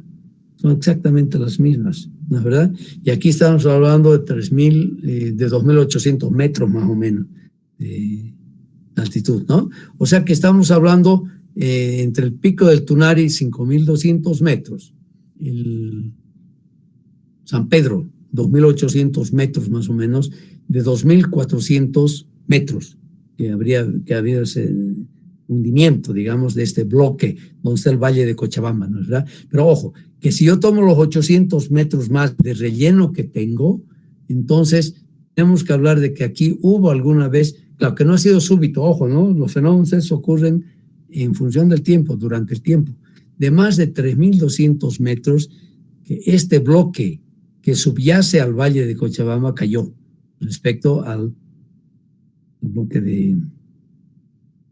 del Tunari como tal. Esta es entonces una falla normal. A ver, repetimos, anoten, yo pienso que les voy a pedir como práctica, digamos así, que me manden, y cualquier les voy a pedir que me manden unas cuantas hojas, quiero que hagan un escaneo, un PDF de las anotaciones que están haciendo, porque yo he visto que los buen estudiante en este nuevo sistema virtual y qué sé yo, igual tiene que llevar un buen cuaderno y tiene que anotar. Yo les doy como ejemplo, yo tengo una nietecita, 9 años, 9, ya está en cuarto, quinto de primaria debe ser, y yo veo cómo hace sus clases virtuales. Claro que los grupos para empezar son mucho más pequeños, ¿no? Son 20, 25 estudiantes. Pero tiene todas sus herramientas, lápices de colores, escuadra, regla, y va anotando todo en forma ordenada. Hace unos cuadernos en limpio, porque tiene más tiempo los niños, ¿no? La clase no es tan fácil, pero ahora que están frente a la pantalla, en el televisor, en la computadora, hacen unas anotaciones, unos cuadernos, y realmente yo me admiro ese orden. Ha cambiado mucho, oiga, les enseñan en forma diferente a la niñez cómo sintetizar lo que entienden y cómo escribir lo que entienden, lo que escuchan, ¿no? Van asimilando y lo van plasmando en su cuaderno. O sea, son unos cuadernitos que son un lujo, es decir, da gusto ver, ya casi obras de arte, si quieren ustedes. Yo espero que ustedes estén haciendo eso, ¿no? Que estén anotando, porque no es nomás sentarse a escuchar y a ver y pasivamente, o sea, hay que ser un poco más activo, por favor. Y la forma de ser activo, de acompañar la clase, es haciendo anotaciones, y ahí es donde deberían surgir preguntas. Lamentablemente ahorita no tenemos, bueno, en clases presenciales tampoco se tiene casi las preguntas. No sé si es por timidez o porque no, algo está pasando con el estudiantado, ¿no? Que si algo uno no lo tiene claro, no ha entendido bien, es decir, levantar la mano, en este caso, pedir la palabra, decir, por favor, necesito que me explique mejor esto, no entiendo, ¿no? Y así, de paso, nos ayudan al docente a mejorarse un poco, ¿no? Para poder transmitir y explicar algunas cosas para que quede finalmente bien registrado, no solo en su memoria, ¿no es verdad?, sino también en su papel, también en su cuaderno. O sea, desde ese punto de vista, le digo, empiezan a hacer cuaderno de anotaciones, que cualquier rato les voy a pedir, como hacía en la práctica alguna vez, yo les pedía sus cuadernos. Y en las prácticas, en las clases presenciales, que ya son año y medio que no podemos hacerlas, les pedía yo además que me presenten para entrar a exámenes su cuaderno, pero lo llamaba yo en limpio. Porque yo soy de la opinión de que siempre se aprende más tomando anotaciones en claves, uno no lo puede hacer con orden. En un pupitre faltaba espacio, tener sus herramientas de trabajo, sus lapicitos en colores, sus reglas, su escuadra y qué sé yo, su transportador. Entonces os pedía que trabajen en la casa estudiando eso y haciendo su cuaderno limpio, que llamaba yo, ¿no? Complementándolo además con lectura adicional, ¿no es verdad? Para tener algo claro. Y yo les digo una cosa, eso en muchos casos, a mí personalmente me ha ayudado, y en la práctica profesional, consultar los cuadernos de anotaciones que yo tenía. Me ha ayudado mucho a resolver problemas ya, a recordar conceptos además, ¿no es verdad? Lo que es importante eso, no se olviden que al fin, es verdad, nos vamos, si bien está en la cabeza, hemos entendido, pero siempre se necesita esa ayuda externa para reiniciarse en el estudio de algún tema, repasar, recordar y para poder aplicarlo y ampliarlo además, ¿no? En la vida profesional. O sea, ojo, empiecen a hacer sus cuadernos, por favor, que les voy a pedir y me van a tener que escanear eso y me van a tener que mandar y yo voy a poder revisar en todos esos cuadernos también, ¿ya? Y el que no presente su cuaderno, tiene pues menos puntos, ¿no? Definitivamente, o sea, vamos a calificar eso. Ok, pero sigamos ahora con esa recomendación, nos falla. Entonces tenemos la falla normal y clásico entonces para nosotros, fundamental es decir que el esfuerzo vertical es mayor que el esfuerzo horizontal, que va disminuyendo, ¿no? Cabalmente por todos estos movimientos tectónicos que vamos teniendo, ¿no? O sea, los esfuerzos de confinamiento se van reduciendo, y es lo que ocurre, ¿ya? Y vamos a tener una falla normal, donde un bloque cae respecto a otro bloque. Aquí este bloque, aquí a la derecha, cae respecto a este bloque a la izquierda. Aquí está la flecha de movimiento. Donde tenemos además como característica que el plano de falla que se forma, ¿no? Que en sí no es un plano en sí, en la práctica, en la realidad es una zona, es más tirado a la vertical, o sea, es más parado a la vertical. Tiene un ángulo de buzamiento, si quieren ustedes, mayor a 45 grados, ¿no es verdad? Normalmente ese ángulo va a ser mucho más grande, va a ser 45 más pi medios, si tomamos Moore-Coulomb como criterio de rotura, o sea, va a estar en 60, 70 grados, si quieren. Es una falla bien parada. El otro caso, ¿qué ocurre cuando el esfuerzo de confinamiento crece, horizontal, y se hace más grande que el esfuerzo vertical? Entonces aquí vamos a tener entonces un cabalgamiento de uno de los bloques sobre el otro. O sea, uno de los bloques va a subir, ¿de acuerdo? A esto es lo que llamamos falla inversa.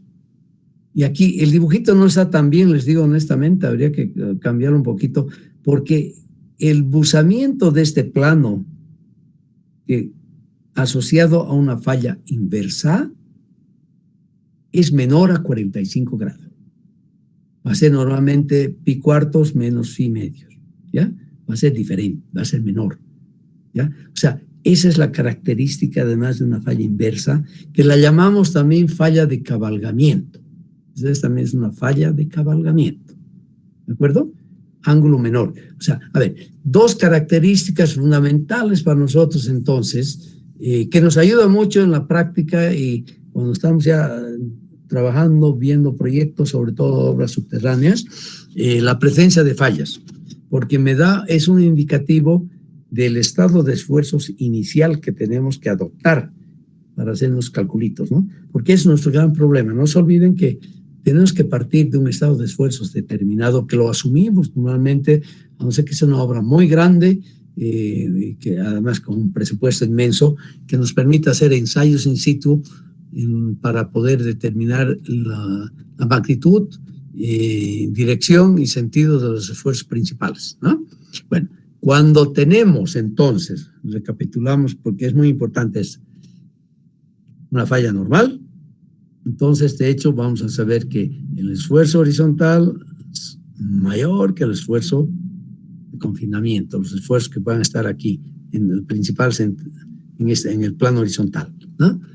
Y el plano de falla va a ser, que llamemos grosso modo subvertical, más cerca a la vertical. Cuando tenemos un incremento grande de los esfuerzos horizontales de confinamiento y que esos esfuerzos son mayores a los esfuerzos verticales, vamos a tener una falla inversa o falla de cabalgamiento, donde el plano de falla lo vamos a llamar grosso modo subhorizontal, ¿ya? No, subhorizontal no son 10 grados, son 20, 30 grados que va a tener de buzamiento, ¿no? No se olviden que el buzamiento, ya me estoy adelantando un concepto que tenemos que revisarlo, aunque ustedes ya saben, es la inclinación de un plano en el espacio respecto a la horizontal. O sea, este ángulo que estoy marcando aquí es lo que llamamos buzamiento, ¿de acuerdo? No estoy hablando todavía de la dirección de buzamiento, solamente buzamiento. O sea, la inclinación del plano respecto siempre a la horizontal. Tenemos un tercer tipo de fallas, ¿no es verdad? Que se va a referir entonces al hecho de que los esfuerzos principales, el esfuerzo principal 1 es horizontal, ¿ya? Y en los otros dos casos estamos suponiendo, hemos supuesto, bueno, el esfuerzo principal es aquí vertical, aquí el esfuerzo principal va a ser horizontal, ¿no es verdad? Y aquí en este caso el esfuerzo principal también es horizontal. El más grande de todos, uno de los dos principales, en este caso va a ser en esta dirección, ¿verdad? Donde tengo otro esfuerzo en esta otra dirección, ortogonal. Estamos tomando esfuerzos principales ortogonales. Estamos en un sistema de ejes cartesiano, ¿no? Y el tercero, el esfuerzo vertical. Y uno de esos esfuerzos horizontales es mucho más grande. En este caso se va a formar una falla llamada de desgarre, ¿ya? O sea, es un movimiento totalmente diferente, ¿no es verdad? Pues los otros dos, en la falla inversa y en la falla normal, el movimiento es sobre todo en un plano vertical, digamos, donde cae un bloque o sube un bloque. Aquí se desliza un bloque lateralmente, ¿no es verdad? Para tener esa falla de desgarre, ¿ya? Bueno, y finalmente una falla de desgarre oblicua tenemos finalmente, no solamente hay un desplazamiento, sino también hay una rotación. O sea, se desplaza o sea, el movimiento no solamente es en esta dirección, si yo tomo el componente de estos vectores de movimiento que me indican acá, el movimiento es este, ¿no? Esa es entonces una falla de desgarre oblicua, que también se da en la práctica, ¿no? Ahora, las fallas. Ustedes han visto, han estudiado en la geología general, en el curso de geología, que tenemos toda una nomenclatura para indicar las fallas, ¿no es verdad? ¿Qué tipo de fallas tenemos?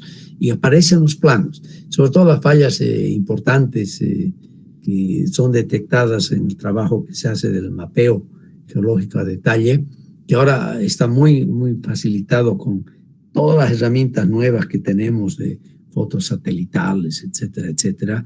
Realmente cada vez tenemos una mejor descripción de toda la geología y la geología en superficie a través de las fotos satelitales, nos permiten tener una mejor precisión de todo esto. Y eso sí es importante para nosotros. Van a ver ustedes cuando hablemos de los túneles, sobre todo, que tenemos que volver a trabajar duro esta parte, cuando tenemos, y está muy bien definido, una falla inversa, normal, y vamos a construir un túnel cerca a esta falla, ¿de acuerdo? De hecho, ya tenemos un criterio fundamental importantísimo para imponer o asumir de que el esfuerzo vertical es más grande que el esfuerzo horizontal, ¿no es verdad? Vertical más grande que el esfuerzo horizontal. Y de ahí vamos a sacar el coeficiente entonces, relaciones en los dos coeficientes, que nos va a permitir conocer cuál sería la hipótesis que tenemos que hacer para decir cuál es el estado de esfuerzo inicial donde empezamos a hacer nuestra obra, que es bien importante eso, ¿no? Y está la gran diferencia con otras obras, sobre todo las subterráneas, en sentido de que nosotros tenemos que partir de un estado de esfuerzos desconocido. Cuando hacemos una obra de hormigón, por ejemplo, o cualquier otra obra física con materiales procesados, hechos por la tecnología, por el hombre, conocemos pues el estado de esfuerzo inicial, que va a ser cero, ¿no? Cuando yo empiezo a hacer mi hormigón, hago mi encofrado, empiezo a vaciar mi hormigón, estoy conociendo toda la historia desde el principio, entonces puedo hacer un buen seguimiento y hacer buenas hipótesis sobre el estado de esfuerzos inicial, digamos, aquí va a ser totalmente cero, ¿no? En el hormigón, aquí no. Y eso juega un rol muy importante en la hipótesis, los cálculos, las predicciones que podamos hacer sobre el comportamiento de ese macizo rocoso cuando intervenimos, cuando creamos condiciones de disturbio del equilibrio, para pasar de un equilibrio 1 a un equilibrio 2. O sea, cambia, que ahí es donde tenemos que acostumbrarnos un poco a pensar más allá, ¿no es verdad? Tenemos que imaginarnos que estamos con la naturaleza que nos impone todo. Ojo, yo no puedo cambiar, ¿no? Está la naturaleza, por eso tenemos que hacer estudios geotécnicos en campo y en laboratorio lo más detallado posible, de acuerdo al tipo de obra, de acuerdo al presupuesto. Bueno, de eso vamos a hablar después todavía, ¿ya? Bien, y todos esos plegamientos y que nos ocasionan la formación de fallas, ¿de verdad? También nos ocasionan plegamientos. O sea, si yo tengo una pieza aquí horizontal, digamos, ¿no? Y la someto a fuerzas horizontales también en su eje, fuerzas normales, si quieren usted, ¿no?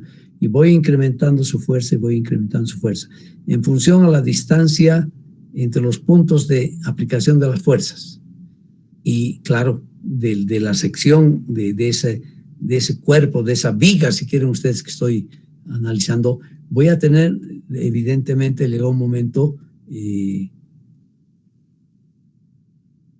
un fenómeno lo llamamos de pandeo, donde empieza a haber excentricidad de esas fuerzas que estoy aplicando respecto al centro de gravedad, a la línea de neutra de la sección, y se van a formar plegamientos, ¿ya? Como estamos mostrando aquí, bien bonito, bien claramente, ¿no es verdad? O sea, se va a plegar todo eso. Va a haber una falla, si quieren ustedes, por pandeo. Pandeo han estudiado ustedes en columnas, saben diseñar columnas y determinar cargas de pandeo y encontrar la esbeltez de esa obra, y donde tiene mucho que ver la luz, o sea, los puntos donde estoy poniendo las fuerzas y la sección misma. Bueno, aquí voy a tener entonces pandeo, esta formación de pliegues. Y vamos a definir acá, primero viendo la formación de los pliegues, dos tipos de clinales que se llaman, ¿ya? Y definimos acá un anticlinal. ¿Y cómo lo definimos?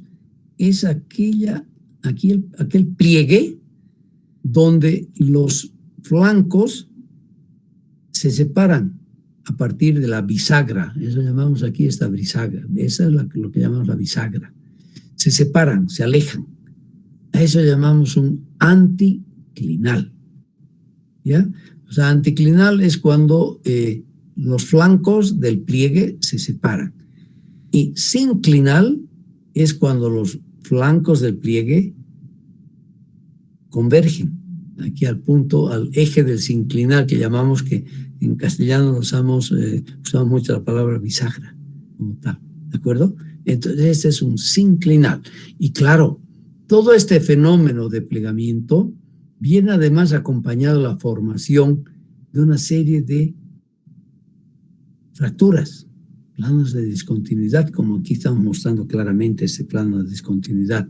O sea, se van a formar planos de sistemas de discontinuidades, y ese es el origen cabalmente de las discontinuidades, pues, ¿no? Aquí voy a tener, por ejemplo, áreas de fracturadas con discontinuidades en forma homogénea, por ejemplo, ¿no? Vamos a tener diferentes tipos. Vamos a encontrar también fallas diagonales y también estas fallas transversales. Aquí joints está como, puede ser, vamos a decir, discontinuidad, ¿no? Hablamos de joints o discontinuidades, también longitudinales. Y en general es lo bonito y nos ayuda mucho en la práctica, y cuando hacemos mediciones vemos, es de que en rocas sedimentarias normalmente vamos a tener básicamente en forma sistemática 3 sistemas de discontinuidades. Uno de ellos va a ser evidentemente la estratificación, porque esos son los estratos, ¿no? Cómo se ha ido depositando el material. Originalmente todo esto era muy bonito, casi horizontal y paralelo, que es lo que se ha plegado totalmente, ¿no? Y nos da unos clinales como tal. Pero asociados a esto se forman otros dos sistemas de discontinuidades que son prácticamente ortogonales. No exactamente 90 grados, por favor, pero son ortogonales. Y eso vamos a ver a través de las mediciones que se pueden hacer estereográficas, las mediciones de los planos en el espacio. ¿No es verdad? Entonces vamos a tener entonces por lo menos 3 familias de discontinuidades como tal. Ejemplos. Por ejemplo, aquí tengo, eso es una presa que ya se va a licitar, se va a construir en el poquito al norte de la ciudad de Tarija. Hasta no sé si es al norte o al sur, cerca de la ciudad de Tarija, diré mejor, ¿no es verdad? Donde encontramos estas formaciones silúricas. Fíjense ustedes, y son 1000 hojas, ¿no? Y mire, y con estratos tremendamente limitados, donde se ve alguna intercalación entre lutitas y limolitas con cierto grado de meteoritización, o sea, casi metalutitas. O es lo que vemos claramente en la carretera Cochabamba-Oruro, que también es un diccionario abierto. Cuando viajen a Oruro y subiendo ya a partir de Capinota hacia arriba hasta el altiplano, van a encontrar, hay muchos ejemplos hermosos, ¿no? Aquí tenemos una intercalación, fíjense aquí, esto tiene que ser entre ordovícico silúrico, de limolitas, titas, limolitas, incluso areniscas, ¿no? Y es más que del ordovícico, eso es del silúrico como tal, ¿no? Claro, las formaciones más grandes, aquí hay un plano de estratificación, por ejemplo, bien claro, ¿no? Y eso totalmente, eso alguna vez fue horizontal, ¿no es verdad? Y esto pertenece, mire, si se fijan ustedes acá después, seguramente estoy yendo hacia abajo, aquí tengo un sinclinal, yendo hacia arriba voy a tener un anticlinal, ¿no es verdad? O sea, anticlinal es, y buscamos mucho de ese tipo de estructuras, tenemos que conocer cuando planificamos algo, que se indica también en los mapas, etcétera, etcétera, ¿ya? Ok, eso es lo que quería recordar con ustedes sobre esa geología general, lo principal que tenemos que tener presente, ¿ya?